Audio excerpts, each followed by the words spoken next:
I'm Kara Schooley, Guidance Counselor at Circleville High School, and today I'm going to talk to you about College Credit Plus and the opportunities for your students to earn college credit while they're in junior high or high school. So what does it mean to be in College Credit Plus? There are two fundamental requirements. One is that students are enrolled in both high school or junior high while they are in college courses. Students can earn transcripted college and high school and junior high credits upon successful completion of these courses. So the big question is, who participates in these programs? Students in grades 7 through 12 can apply for the CCP admissions. They must complete an assessment examination to be considered eligible for these courses. All public institutions of higher education must participate, and then all non-public post-secondary schools may participate. We here at Circleville have a close group of schools that we have chosen to participate on a fairly regular basis, and we're pretty comfortable with. We have a really strong CCP program, primarily for our juniors and seniors at the high school, and other students, we look at those individuals on a one-to-one basis. One of the big questions is, what is college readiness when we're looking at our students? Oftentimes, this is based on an ACT score or an AccuPlacer score. For the ACT, we look at subscores. In English, that's an 18. In math, that's a 22. In reading, it's a 22. And in science, it's a 23. SAT scores, we don't see as many of, and those do vary. AccuPlacer scores, typically, it's a 250 on their reading comprehension test that we look at. Students can earn up to 30 college credits per academic year. Colleges do have final say on eligibility. When we look at college credits, they're listed by a semester. So 5-semester courses down to 1-semester courses are very common. Most of the classes we see are 3- and 4-semester courses. All of those are equal to one high school Carnegie unit.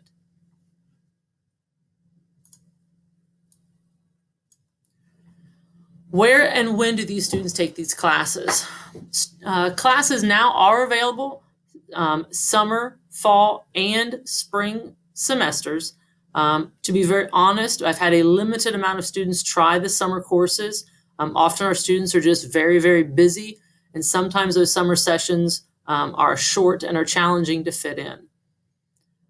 Students can take these courses online at the university or in our high school. We have several courses that we offer to our students during the academic day here in the high school. How do credits transfer? Credits are earned by CCP are transferable to many public and private institutions. Colleges, students must send their college transcript to the universities they planned to attend. What I have students do is we go through a system called transfer, or a website called transfer.org to match up as students are more familiar, as seniors knowing what classes or what colleges they're going to be attending. We'll use the transfer.org to kind of make sure if certain credits are going to transfer. They all transfer in some capacity. It's just whether or not they are a direct match for a course they're going to need at that new university. How does this affect my GPA? CCP courses will receive an equivalent weight as a weighted course in the same subject area. So if a student is taking an honors English class here in the high school, they chose to take a class at college, we would consider that a match. So we do an even to even. If a student takes our honors chemistry class and they would earn a weighted bump, and you took that at a different university, we would also add that bump. The idea behind it is that no one is at any advantage. So a student taking CCP here or taking honors classes here, those weights are considered equal. Students do earn a letter grade that goes into their GPA. What I try to encourage kids to understand is that you are creating your college GPA when you're starting CCP. So you need to be careful in some instances, especially depending on if the major in college you are looking at is very competitive. Costs. This is the huge benefit of CCP. Tuition, fees, textbooks are all covered through the high school. The challenge is if a course is failed, students are assigned to pay for the course. And this is where a lot of the challenges can sometimes occur. If you drop a course too late, you also would have to pay for it. Fees do vary depending on the school and how they're receiving that course. If it's a course in the high school being taught by a teacher, if it's a course online, or if they're attending, oftentimes those fees are all different. So a 3-semester-hour course could range from $120 up to $480 depending on the university they're attending. So please keep that in mind as you're considering if this is a good track for you. Transportation and parking fees are all responsibility of the students. Eligibility rules. Students must complete the first 15 credits at a level 1 course. These are all transferable courses, and we're looking at courses that are core courses. Maybe they're in computer science, anatomy, phys, foreign language, English. So we're looking at those baseline intro courses for students to take. We talk a lot about pathways and it being on a pathway for students. So we look at, we have at least 9 CCP classes that we offer here at the high school. English composition, oral communications, a college algebra, a statistics class, intro to psychology, intro to sociology, U.S. History 1 and U.S. History 2. And we've tried a introduction to government. Through Southern State, we also offer an intro to chemistry class that is the second half of their junior year of honors chem. And then we offer a true freshman college chemistry with labs, and that is their senior year typically, and that's also through Southern State.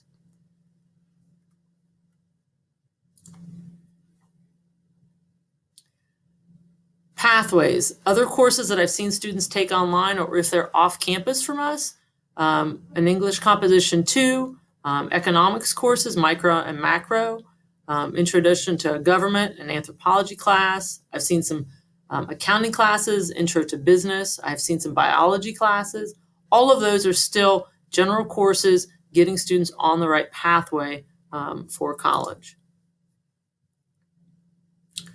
Students must take a CCP course in the subject area to satisfy graduation requirements. So if students choose to take classes, especially earlier in their high school career, they still have to cover some graduation requirements. So like if they need American history, they need that American history course.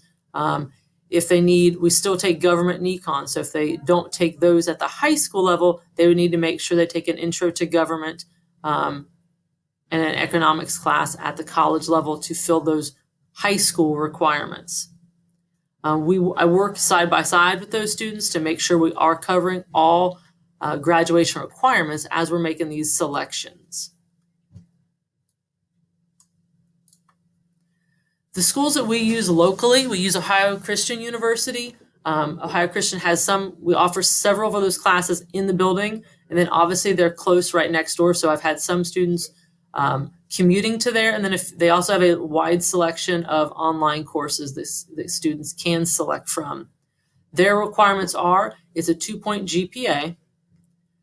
They do need an 18 or higher overall on their ACT or the SAT equivalent. They also accept the AccuPlacer.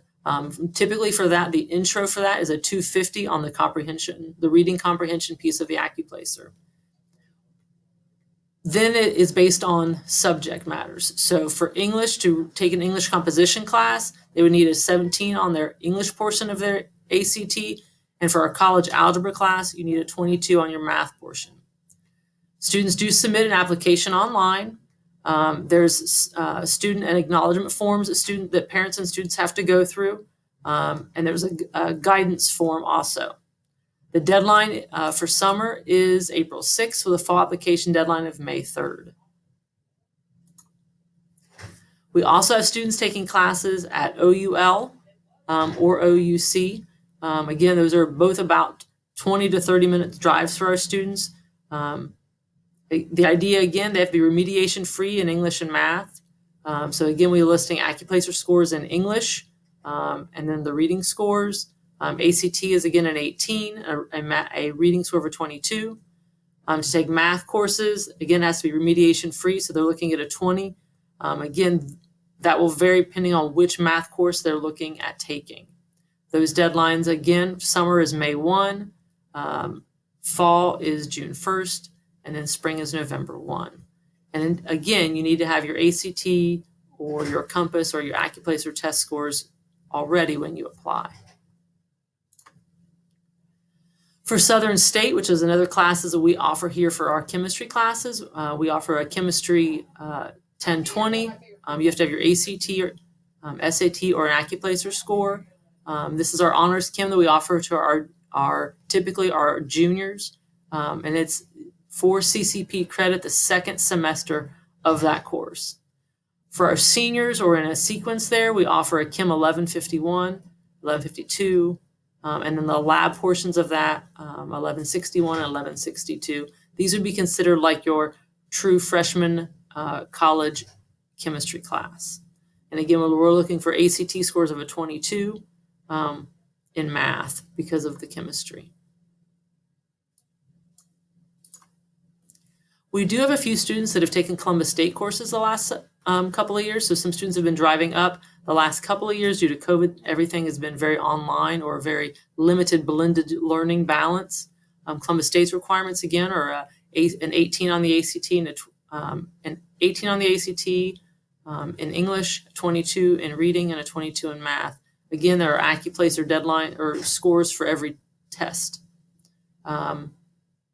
Summer, again, April 1st, fall, July 1st, spring is in January.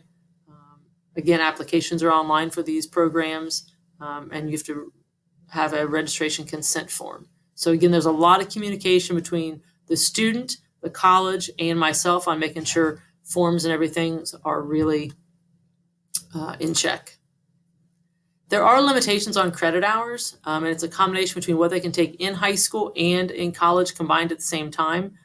120 hours if they enroll starting in junior high, 90 hours as a 10th grader, 60 as a junior. It's about 30 hours a year is the deadline. And there's an equivalency. They can't take a full load in high school and take college credits. That 30 is actually a combination between their high school courses and their college courses. So, I sit down with each student and we do a little bit of math to make sure we're staying within that window. Again, course eligibility, we look for transferable courses, level 1 courses, and then eventually they can move on to level 2 if all the prereqs are met. Some of the deadlines for CCP. April 1 is a deadline for a intent to participate form. That form will be at the end of this presentation, and it'll be a form you can fill out online. But that's number 1 priority at this moment. It doesn't sign you up for any courses or even register you for a college. It just lets us know that you are considering intending to participate in a CCP program. And then the application deadlines for each university. Some of the differences and things to consider when you're looking at CCP compared to high school courses. High school tests obviously are given weekly at the end of a chapter. Colleges, there are very, very fewer tests, and it covers a lot more material. It's a lot more independent work.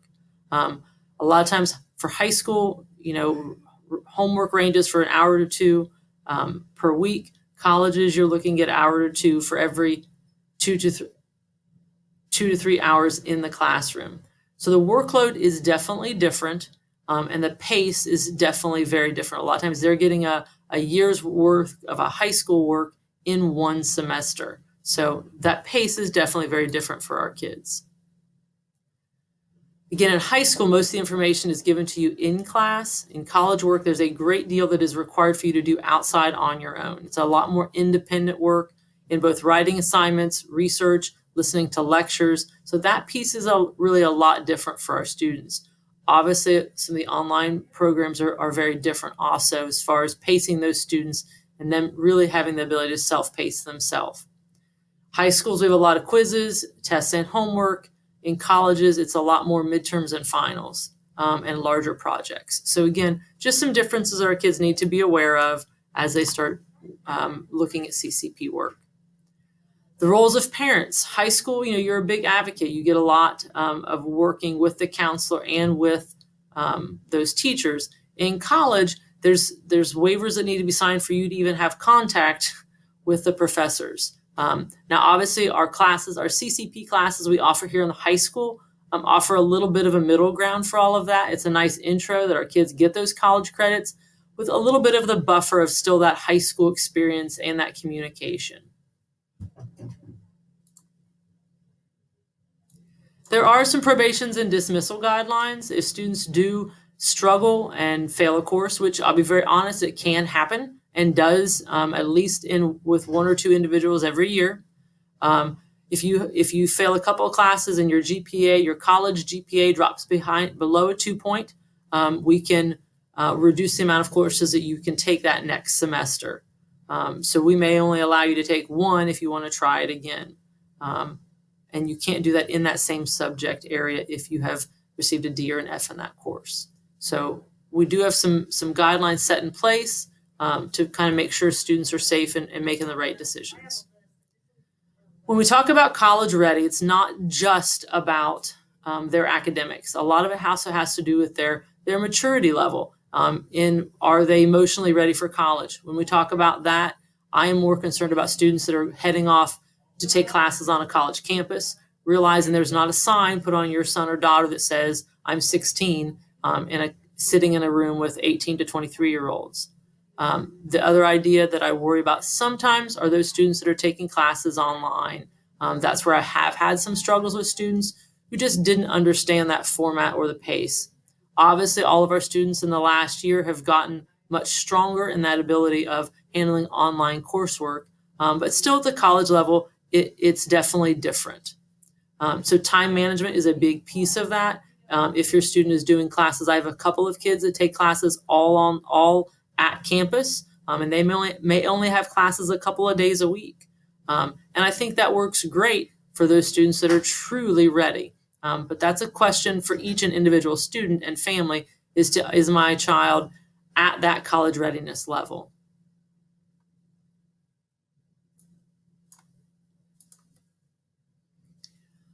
At the end of this, we'll have a digital intent form for you guys to sign off at circlevilleCitySchools.org. And I need that form signed by April 1st. Again, I think CCP is a wonderful, wonderful opportunity for our students. We just have to make sure that they're ready. I try to encourage our students that do take the AccuPlacer tests, and if they don't meet those cut scores, to understand this is college early. And if they're not college ready early, that doesn't mean they're not going to be college ready when it's time to go to college. So it's a wonderful opportunity for those students that are ready. But if they're not ready yet, it's perfectly okay. So please consider these options for your kids. And if you have any questions, please feel free to let me know. Thank you.